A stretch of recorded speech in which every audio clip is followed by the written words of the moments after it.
chapter 6, so now we are on chapter 7.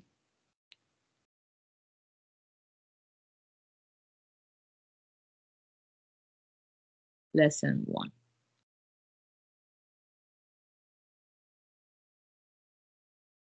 You are the recipient of lots of small kindnesses from others. When you realize that you are being supported by others, you will naturally feel grateful. Lesson 1. They just don't understand. She does nothing to help me. This sort of so and so does nothing for me attitude will leave you isolated. A woman reader of my email newsletter came to see me for personal counseling. She was intelligent, attractive, and financially quite well off, but she had major concerns. My husband doesn't concern himself about me at all. My children don't understand my feelings in the least. My parents have never done anything to help me. I feel so isolated. Yet, from my point of view, she seemed to be supported by her husband and family, and she also had a certain amount of assistance from her parents as well. She's blessed, I thought to myself. Haven't they done anything for you? I asked. Her answer was, well, maybe sometimes, but not as much as is usually the case. I took out a notepad and drew a line on a sheet of paper, making 2 columns. Things they didn't do for me and things they did do for me.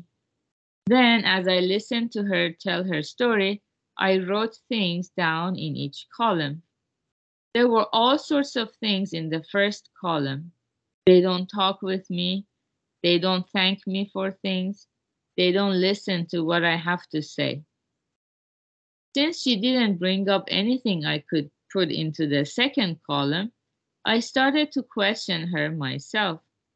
Who is providing financial support for you at this point? Well, my husband is.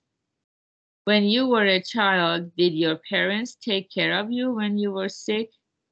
Yes, often. Proceeding like this, I found that there were more things in the second column than in the first. This woman had been aware only of the things others had not done for her and had no sense of how much she had been supported by others all along.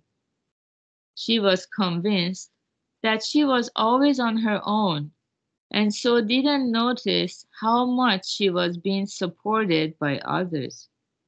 The result was that she suffered from a feeling of intense loneliness. Her sense that no one does anything for me grew stronger and stronger. She was caught in a negative spiral, with her thoughts growing more and more negative. I showed her the things others have done for me column and said to her, you've been supported by lots of other people. You're not alone at all.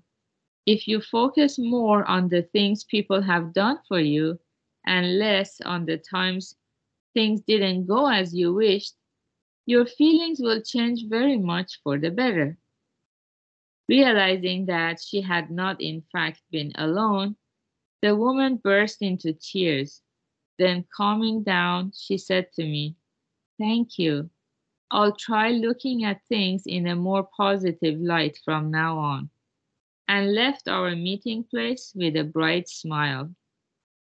There are people who, though actually blessed with a good environment, are filled with resentment and dissatisfaction, thinking, they don't do this for me. They don't do that for me. Unable to feel grateful for their blessings, they end up feeling lonely. Instead of demanding things from others, let's cultivate an attitude of gratitude for the small kindnesses. If you only make demands on others, you will fail to notice the actual small kindnesses they show you. Let's have regard for the people around us. Then we will see that many small acts of consideration and kindness surround us on all sides. As we gaze at the night sky, we gradually become aware of the twinkling of the stars.